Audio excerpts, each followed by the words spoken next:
Hello, this is Megan Mitchell with Agents of Change Social Work Test Prep. And today I'm here to bring you another one of my social work shorts. And today I'll be covering 3 practice questions. So I'll be giving some tips on how you can approach practice questions. I'll present the question and then we will together work through the rationale of why that specific question is correct. So here's some advice that I give when working through practice questions. It's very important that you complete practice questions. And I would say it's just as important or more important than studying content. Why that is, this test is a test of application. So you will get some recall questions, but mostly you're going to get questions that are asking you to apply your knowledge of a particular concept. So the more practice questions you can go through, the more exposure you're going to get and the more repetition of practicing some of these strategies that you will have. I also suggest moving more towards completing practice questions the closer you get to test day. So you might see that your studying habits start to switch or shift a little bit more as you get closer to test day, and you might start working on building up that stamina and completing more and more practice questions. When you're reading through a practice question, always read through it 2 times, especially on test day. And why I say that is when we're in the testing center, our adrenaline is obviously very high. So we might have the tendency to go a little bit faster, and we might read through quickly and miss some key information. Every word in the questions matters.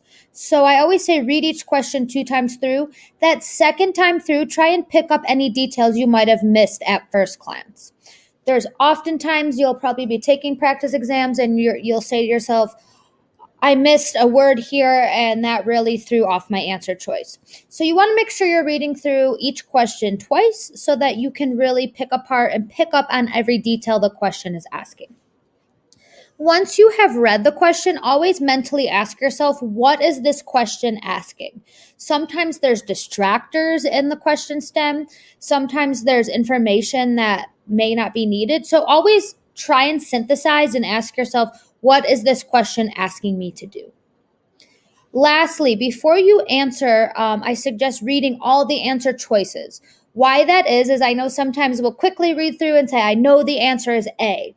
But if sometimes one word might change an answer. So you want to make sure that you read all the answer choices before deciding on an answer choice. You just don't want to overlook everything. So it's kind of just a checks and balances so that you make sure that you're reading all of the answer choices before selecting an answer.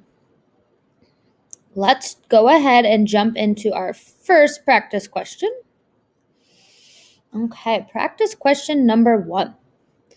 A social worker has been asked to assist an elderly client in making a decision about an independent living facility. In the initial interview, the client repeatedly discusses her family and past experiences as a nurse. What is the social worker's most appropriate response to the client? I'll give you a few moments to read that through. And now let's look at our answer choices. A, ignore the client's discussion and redirect her back to the interview. B, continue the discussion of her past experiences. C, refer the client for a psychiatric evaluation. Or D, administer a geriatric evaluation scale. Go ahead and read those answer choices through.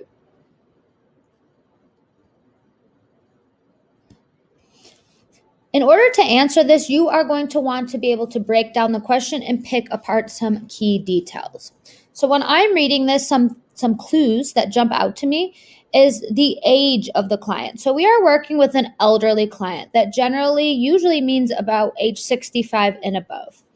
And this client we are there to discuss making the possible move to an independent living facility. Other important things. How long have you known the client? That is huge.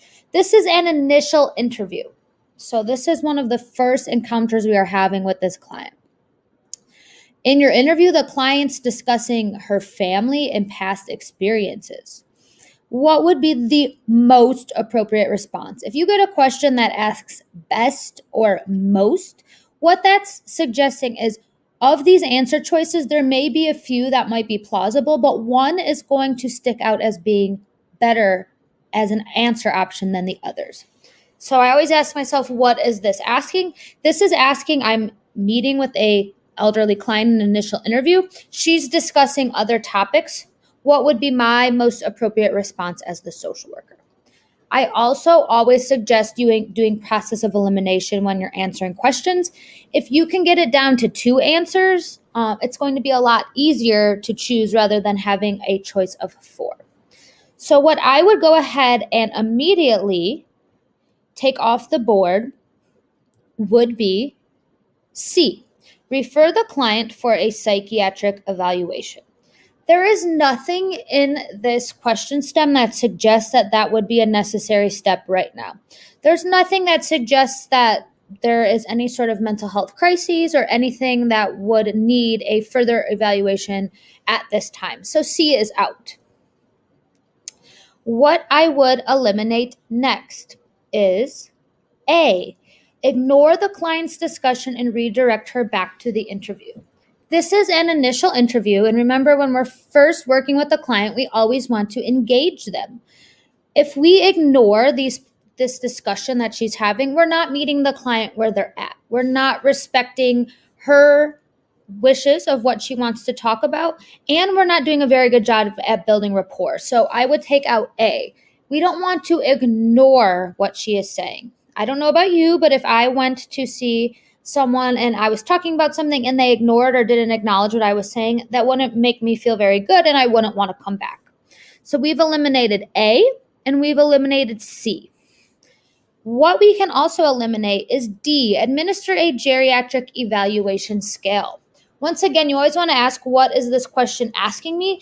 There's nothing here that gives me the sense that we would need to administer a geriatric evaluation scale right now. Which leads us to our last answer choice, which is B, continue the discussion of her past experiences. Why is B the most appropriate response? Because remember, in an initial interview, when we're trying to engage clients, we want to build rapport. We want to build trust. We want them to come back to see us again. So we meet the client where they're at, and we would continue allowing her to discuss these past experiences to build rapport. And we also might be able to gain some more information as she discusses these past experiences. So remember, always meet the client where they're at, especially when we're trying to engage them in those first few sessions. So B is the correct answer. Okay, question number 2.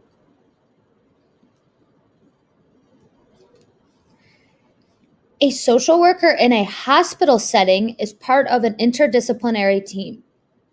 The team is preparing to discharge the client.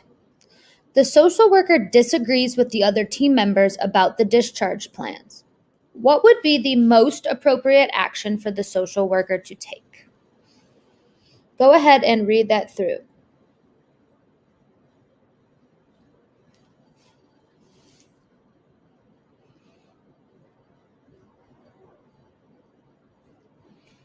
And let's go ahead and read our answer choices all the way through. A, clearly state their opinion and ask to be removed from the decision-making team. B, contact the patient's family and share your opinion directly. C, focus on the values shared by the team and use conflict resolution strategies to discuss conflicting opinions. Or D, voice your concern and then agree to the majority opinion. So let's take a look here. Where is our setting? We are in a hospital and we're working on an interdisciplinary team. You need to know what an interdisciplinary team is to be able to get a better context of this question. An interdisciplinary team is very common in hospital settings, and it's when people work with different disciplines. So there could be a social worker, a nurse, a doctor, nursing staff. In a hospital setting, a lot of times patients work with a lot of different people. So there's different disciplines coming together to meet the needs of this client. So we're in a hospital and we're on this team. Discharge is coming. So the team is preparing to discharge this client from the hospital. However, you as the social worker, you don't agree with the discharge plans. What would be the most appropriate action for the social worker to take? So you as the social worker do not agree on this plan with the other team members. What do? Let's go ahead and start eliminating some answer choices that we think would not be appropriate or the most appropriate step for us to take. Go ahead and read those answers through one more time.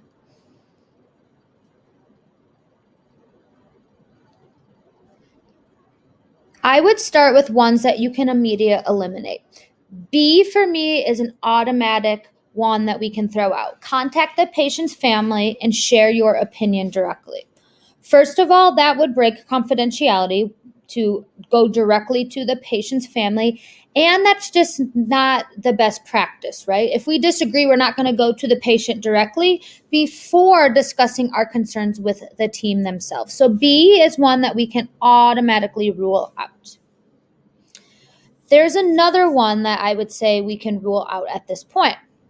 It would be A, clearly state their opinion and ask to be removed from the decision-making team. While it's important that the social worker states their opinion, we wouldn't automatically ask to be off of that decision-making team because social workers have a very valuable mindset and opinion and clinical skills to bring to the team. So interdisciplinary teams, that's what's so beneficial about them, is it brings together multiple disciplines. So just because we disagree, we would not say we don't want to be on the team anymore. So A is also out. That leads us to C and D. Remember, we're looking for the answer that's the best here, right? The most appropriate. So I would go ahead and eliminate D. Voice your concern and then agree to the majority opinion. You would want to voice your concern, but you would also want to have a discussion and some sort of back and forth with the other team members before automatically agreeing to the majority opinion. You might in the end agree, but that's not going to be the best action to take given the information that we have. So D would be out, which leads us to C. Focus on the values shared by the team and use conflict resolution strategies to discuss conflicting opinions.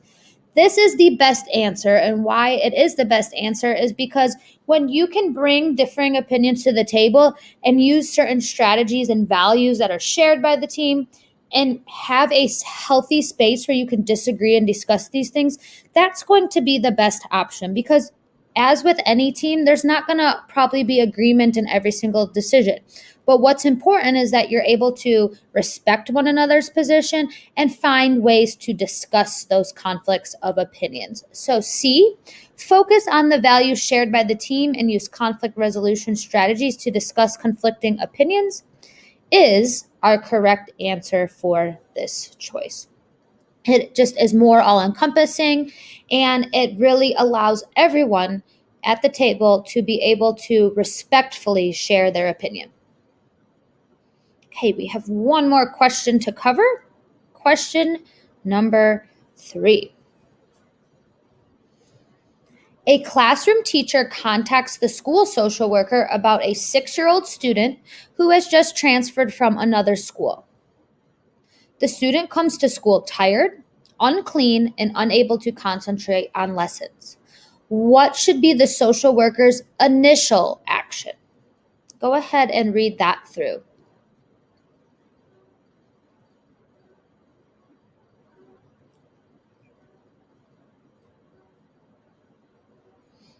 And then let's take a look at our answer choices. A, make a joint report with the teacher to Child Protective Services for neglect. B, encourage the teacher to make a report to Child Protective Services for neglect. C, meet with the parents and the child to obtain more information. Or D, refer the child to the school nurse for a medical exam. So let's take a look and break down this question. What is our role? Where is our setting? We are a school social worker, so our setting would be in a school building. And who is our client here? We are referred by a teacher regarding concerns for a 6-year-old student. Why does age matter? Because you want to be thinking about what's appropriate for a child of that age. And also, this is a 6-year-old, this is a minor. So we definitely want to have that in the back of our heads too. Other information that we are given: classroom teacher has contacted us.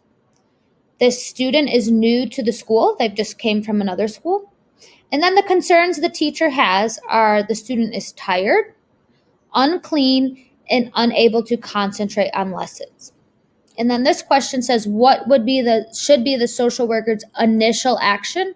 This is asking you, what should the social worker do first? This is a first question. Initial can also mean first in this situation. Go ahead and take a moment to read through those answer choices one more time.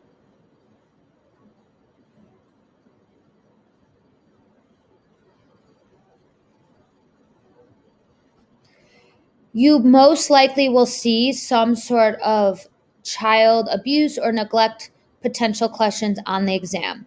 If you get a question where you are determining whether you report to Child Protective Services or not, always ask yourself, do I have enough information to report? If you do not have enough information, you probably need to collect a little bit more information. We don't want to make assumptions, but if you do have enough information, you can report. So here is somewhere a question where we're going to have to determine, do we have enough information to make a report here? What we know is that the student comes to school tired, unclean, and unable to concentrate on lessons. Let's start to eliminate some answer choices. Given the information we have here, there is not enough information to make a report to Child Protective Services. There could be a variety of different issues why the student is coming to school tired, unclean, and unable to concentrate. We don't have enough information to report at this time. So, knowing that, what we can eliminate is A, make a joint report with the teacher to Child Protective Services for neglect. Don't have enough information to go ahead and assume that a report is needed at this time. We can also eliminate B, encourage the teacher to make a report to Child Protective Services for neglect. Similarly to answer choice A, not enough information at this point to be able to make a report for neglect.